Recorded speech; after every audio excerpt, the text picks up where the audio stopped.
Hello అండి. అందరికీ నమస్కారం. Welcome back to daily info Telugu YouTube channel. ఈ వీడియోలో మనం డిస్కస్ చేసుకోబోయే టాపిక్ ఏంటి అంటే, మన ఆంధ్రప్రదేశ్ రాష్ట్రంలో రీసెంట్‌గా 2778 గ్రామ వార్డు సచివాలయం ఉద్యోగాలను భర్తీ చేస్తూ ప్రభుత్వము జీవో నంబర్ 10 అయితే విడుదల చేసిందనమాట. సో, ఆ యొక్క జీవోలో మనకు క్లియర్‌గా మెన్షన్ చేస్తున్నారు. ఏ విధమైనటువంటి ఉద్యోగాలను భర్తీ చేస్తున్నారు అని. సో, ఫస్ట్ వచ్చేసి డిప్యుటేషన్ అండ్ అదేవిధంగా ఔట్‌సోర్సింగ్, దాని తర్వాత ఏఎన్ఎం జాబ్స్ అనమాట. ఈ 3 కేటగిరీకి చెందినటువంటి ఉద్యోగాలను భర్తీ అయితే చేయబోతున్నారు అని ఆ యొక్క జీవోలో మెన్షన్ చేస్తున్నారు. సో, అయితే చాలామందికి ఈ యొక్క ఉద్యోగాలు అనేటువంటివి కొత్త ఉద్యోగాలా? లేదంటే పాత ఉద్యోగాలా? అంటే పాత వారిని మళ్ళా రిక్రూట్ చేసుకుంటున్నారా? అని తెలియదనమాట. సో, నేను ప్రీవియస్‌గా పెట్టినటువంటి వీడియోస్ కింద చాలామంది కూడా కామెంట్స్‌లో అడిగారు. ఏమని, ఈ యొక్క ఉద్యోగాలకు నోటిఫికేషన్ ఎప్పుడు రిలీజ్ అవుతుంది? మేము ఎప్పుడు అప్లై చేసుకోవాలి? ఎలా అప్లై చేసుకోవాలి? ఎలా ప్రిపేర్ అవ్వాలి? ఈ విధంగా చాలామంది కామెంట్స్‌లో అడిగారండి. నేను మీకు ఈ వీడియోలో ఒక క్లారిటీ అయితే ఇస్తాను. మీకందరికీ కూడా క్లియర్‌గా ఎక్స్‌ప్లెయిన్ చేస్తాను. సో, ఇవి కొత్త ఉద్యోగాలా? లేదంటే పాత ఉద్యోగాలా? ఈ యొక్క ఉద్యోగాలకు నోటిఫికేషన్ రిలీజ్ చేస్తారా? లేదా? సో, మీరు ప్రిపేర్ అవ్వాలా? లేదా?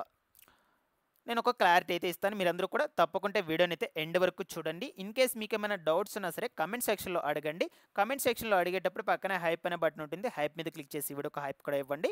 ఒకసారి ఛానల్‌ని సబ్స్క్రైబ్ చేసుకునేసి బెల్ ఐకాన్ అయితే ఆన్‌లో అయితే పెట్టుకునేసండి. టెలిగ్రామ్ గ్రూప్‌ని కూడా విజిట్ చేయండి. టెలిగ్రామ్ గ్రూప్‌లో కూడా మీకు డైలీ యూజ్ అయ్యే ఇన్ఫర్మేషన్ అప్డేట్ అయితే చేస్తూ ఉంటాను. డిస్క్రిప్షన్‌లో అయితే లింక్ పెట్టున్నాను. లేట్ చేయకుండా టాపిక్‌లోకి గనుక వచ్చేసినట్లయితే, సో, మనకు రీసెంట్‌గా ఆంధ్రప్రదేశ్ ప్రభుత్వము ఈ యొక్క గ్రామ వార్డు సచివాలయం ఉద్యోగాలను భర్తీ చేస్తూ జీవో నంబర్ 10 అయితే విడుదల చేసిందనమాట. సో, దాన్ని ఇప్పుడు మీరైతే స్క్రీన్ మీద చూస్తున్నారు. సో, ఇది మనకు అఫీషియల్ జీవో. సో, ఓవరాల్‌గా వచ్చేసి మనకు 2778 డిప్యుటేషన్ పోస్టులు అండ్ అదేవిధంగా 26 ఆఫీస్ సబార్డినేట్ అంటే ఔట్‌సోర్సింగ్ పోస్టులనమాట. ఓకేనా? సో, దాని తర్వాత వచ్చేసి మనకు అవి కాకుండా ఇక్కడ చూడొచ్చు 993 ఏఎన్ఎం జాబ్స్‌ని కూడా భర్తీ చేస్తున్నట్లయితే చెప్పారనమాట. ఇవి వచ్చేసి మనకు 3 టైర్ స్ట్రక్చర్‌లో ఈ ఉద్యోగాలను భర్తీ చేసేందుకు జీవో అయితే విడుదల చేసింది ఫస్ట్ ఆఫ్ ఆల్. ఓకేనా? సో, ఇక్కడ ఇవి డిప్యుటేషన్ అండ్ ఔట్‌సోర్సింగ్ ఉద్యోగాలంటే ఏమిటి? వీటికి కొత్తగా తీసుకుంటారా? లేదంటే పాత వారిని రిక్రూట్ చేసుకుంటారా?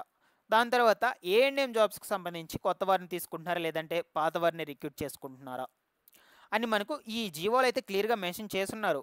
బట్ రీసెంట్‌గా వచ్చేసి చాలామంది కూడా ఈ ఏఎన్ఎం పోస్టుల వరకు కొత్త ఉద్యోగాలు అనేటువంటిది వాటికి నోటిఫికేషన్ అయితే రిలీజ్ చేయబోతున్నారని చాలామంది కూడా చెప్పారు. బట్ ఆల్రెడీ నేను కూడా చెప్పాననుకోండి.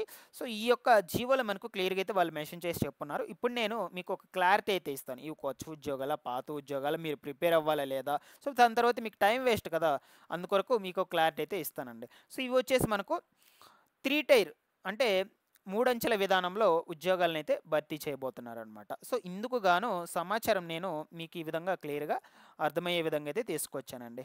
ఓకేనా? ఒక్క సెకండు. ఓకే. సో, ఇక్కడ చూడొచ్చు మీరు స్క్రీన్ మీద. సో, తొలిత వచ్చేసి ఈ డిప్యుటేషన్ అండ్ ఔట్‌సోర్సింగ్ ఉద్యోగాలకు సంబంధించి అయితే తెలుసుకుందాం. ఇవి కొత్త ఉద్యోగాలా? పాత ఉద్యోగాలా? కొత్త వారిని తీసుకుంటున్నారా? లేదంటే పాత వారినే తీసుకుంటున్నారా? ఎన్ని ఉద్యోగాలు భర్తీ చేస్తున్నారు? పోస్టులు అనేటువంటివి ఏమిటి అని మీకు క్లియర్‌గా ఇక్కడైతే ఎక్స్‌ప్లెయిన్ చేస్తానండి. ఓకేనా? ఇక్కడ చూడొచ్చు ఈ 2778 పోస్టులు నేరుగా ప్రభుత్వ నియామకాలు కాకుండా డిప్యుటేషన్ అంటే, సో, ఇప్పటికే ప్రభుత్వంలో పనిచేస్తున్నటువంటి సిబ్బందిని తాత్కాలికంగా ఇక్కడకు మార్చుకోవడం. డిప్యుటేషన్ అంటే ఇదండి. సో, కాబట్టి ఇవి పాత పోస్టుల లెక్కనే కొత్తగా నోటిఫికేషన్ రిలీజ్ చేసి అప్లై చేసుకోమని అయితే చెప్పడం లేదు మనకు. సో, ఇప్పటికే ప్రభుత్వంలో ఆల్రెడీ పనిచేస్తున్నటువంటి సిబ్బందిని తాత్కాలికంగా మనకు ఈ యొక్క తీసుకుంటున్నారనమాట. ఔట్‌సోర్సింగ్ అండ్ అదేవిధంగా డిప్యుటేషన్ కింద. బయట ఏజెన్సీల ద్వారా సిబ్బందిని తీసుకోవడం మనకు ఔట్‌సోర్సింగ్ అంటే. ఓకేనా? డిప్యుటేషన్ అంటే వచ్చేసి ఇప్పటికే ప్రభుత్వంలో పనిచేస్తున్నటువంటి సిబ్బందిని తాత్కాలికంగా తీసుకోవడం. అండ్ అదేవిధంగా ఔట్‌సోర్సింగ్ వచ్చేసి బయట ఏజెన్సీల ద్వారా సిబ్బందిని తీసుకోవడం. ఇది వచ్చేసి మనకు 3 టైర్ స్ట్రక్చర్‌లో ఉద్యోగాలను భర్తీ అయితే చేస్తున్నారు. ఓకేనా? ఇక్కడ చూడొచ్చు ఈ యొక్క గ్రామ వార్డు సచివాలయంలో పనిచేస్తున్నటువంటి 1785 ఉద్యోగులను వారి ప్రస్తుత సచివాలయాల నుంచి మండల, అదేవిధంగా స్థానిక సంస్థలు, జిల్లా స్థాయికి పునర్వ్యవస్థీకరించడం కోసం ఈ యొక్క ఉద్యోగాలు అనేటువంటి వాటిని అయితే భర్తీ చేస్తున్నారండి. అండ్ అదేవిధంగా ఇక్కడ చూడొచ్చు కొత్తగా 993 పోస్టులు సృష్టి అని. సో దీని గురించి అయితే నేను లాస్ట్లో చెప్తాను ఏఎన్ఎం పోస్టులకు సంబంధించి. ఇప్పుడు ఫైనల్గా వచ్చేసి ఈ పోస్టులలో ఏమి ఉద్యోగాలు అనేటువంటివి అయితే ఉండబోతున్నాయి. ఇక్కడ చూడొచ్చు నేను క్లియర్గా అయితే మీకోసం ఈ విధంగా తీసుకొచ్చానండి. ఫస్ట్ వచ్చేసి ఏఎన్ఎం జాబ్స్, ఇది నేను లాస్ట్లో ఎక్స్ప్లెయిన్ చేస్తానని చెప్పాను కదా. దాని తర్వాత ఫంక్షనల్ అసిస్టెంట్ సుమారు 800 పోస్టులు అయితే ఉండొచ్చు అనమాట. సో వివిధ భాగాల్లో వ్యవసాయ రంగం కావచ్చు, పశుసంవర్ధక సంస్థ అసిస్టెంట్ కావచ్చు, మృత్య సహాయకులు కావచ్చు, గ్రామ ఇంజనీరింగ్ సివిల్ అసిస్టెంట్ పోస్టులు కావచ్చు. ఇక పాత్రలు వచ్చేసి ఈ విధంగా అయితే ఉన్నాయన్నమాట. దాని తర్వాత వచ్చేసి జూనియర్ అసిస్టెంట్లు అండ్ సీనియర్ అసిస్టెంట్లు సుమారుగా 400 పోస్టులు అయితే భర్తీ చేయబోతున్నారు. ఇవన్నీ పాత పోస్టులేనండి, కొత్తవి కాదు. మీకు మళ్ళా చెప్తున్నాను, పాత వాళ్ళని రిక్రూట్ చేసుకుంటున్నారు, వాళ్ళ స్థానాల్లో అయితే నింపుతున్నారు అనమాట. సచివాలయాల్లో ఆఫీస్ పనులను చూసే సిబ్బంది అండ్ అదేవిధంగా దీనికి డిగ్రీ కంప్యూటర్ పరిజ్ఞానం ఉంటే చాలు. వీళ్ళ పాత్రలు వచ్చేసి ఇవన్నమాట. రికార్డుల నిర్వహణ, పౌర సేవ దరఖాస్తులు ప్రాసెస్ చేయడము, లేఖలు అండ్ ఫైల్స్ నిర్వహించడము. దాని తర్వాత టెక్నికల్ కోఆర్డినేటర్లు సుమారుగా 200 పోస్టులు దీంట్లో ఈ యొక్క ఫీల్డ్లో. సచివాలయాల్లో ఐటీ అండ్ టెక్నాలజీ సంబంధిత సహాయము, దీనికి విద్యార్హత వచ్చేసి బీఎస్సీ, సిఎస్సి అండ్ ఐటీ బీటెక్లో మనకు ఓకేనా సంబంధిత కోర్సులు చేసినటువంటి వాళ్ళు అర్హులైతే అవుతారు. ఓకేనా, ఇది మనకు అంత యూజ్ అయితే లేదు, మీకు పోస్టులు అనేటువంటివి ఏమిటో చెప్తున్నాను జస్ట్ అంతే. ఓకేనా, సచివాలయంలో వీళ్ళు వచ్చేసి ఆన్లైన్ సిస్టమ్ నిర్వహణ, డిజిటల్ సేవలు అందించడము, పౌరుల సమస్యలు పరిష్కరించడము ఇవైతే నిర్వహిస్తారనమాట. ఇకపోతే ఇతర పోస్టులు సుమారుగా 300 ప్లస్ ఉన్నాయన్నమాట. సూపర్వైజర్లు, కోఆర్డినేటర్లు, అకౌంట్స్ అసిస్టెంట్లు, సపోర్ట్ సిబ్బంది ఇవన్నీ కూడా మనకు డిప్యుటేషన్ అండ్ అవుట్సోర్సింగ్ కింద అయితే భర్తీ చేయబోతున్నారు. ఏడు చూడొచ్చు, మీకు క్లియర్గా అయితే ఇచ్చున్నా నేను ఈ ఇన్ఫర్మేషన్. ఓకేనా, సో మీకు ఒక క్లారిటీ అయితే వచ్చింది డిప్యుటేషన్ అండ్ అవుట్సోర్సింగ్ ఉద్యోగాలు అంటే ఏమిటి, సో వాటి కింద ఎవరెవరిని తీసుకోబోతున్నారు, ఉద్యోగాల పేర్లు ఏంటి, ఈ వివరాల గురించి. వీళ్ళకి శాలరీ వచ్చేసి మనకు ఒక 31K నుంచి 35K మధ్యలో అయితే ఉంటుందన్నమాట శాలరీ వచ్చేసి వీళ్ళకి మ్యాక్సిమం. ఓకేనా, సో నెక్స్ట్ ఇంకపోతే ఏఎన్ఎం జాబ్స్ అండి. సో చాలామంది కూడా ఈ యొక్క ఏఎన్ఎం జాబ్స్ను కొత్త జాబ్స్ అనేటువంటివి అయితే అనుకుంటున్నారండి, కొత్తగా నోటిఫికేషన్ రిలీజ్ చేస్తారని అయితే అనుకుంటున్నారు. సో వీటికి కూడా మనకు కొత్తగా నోటిఫికేషన్ అనేటువంటిది అయితే రిలీజ్ చేయరండి, మీరు గుర్తుపెట్టుకోవాలి. ఇక్కడ చూడొచ్చు కొత్తగా 999 పోస్టుల సృష్టి వివరణ.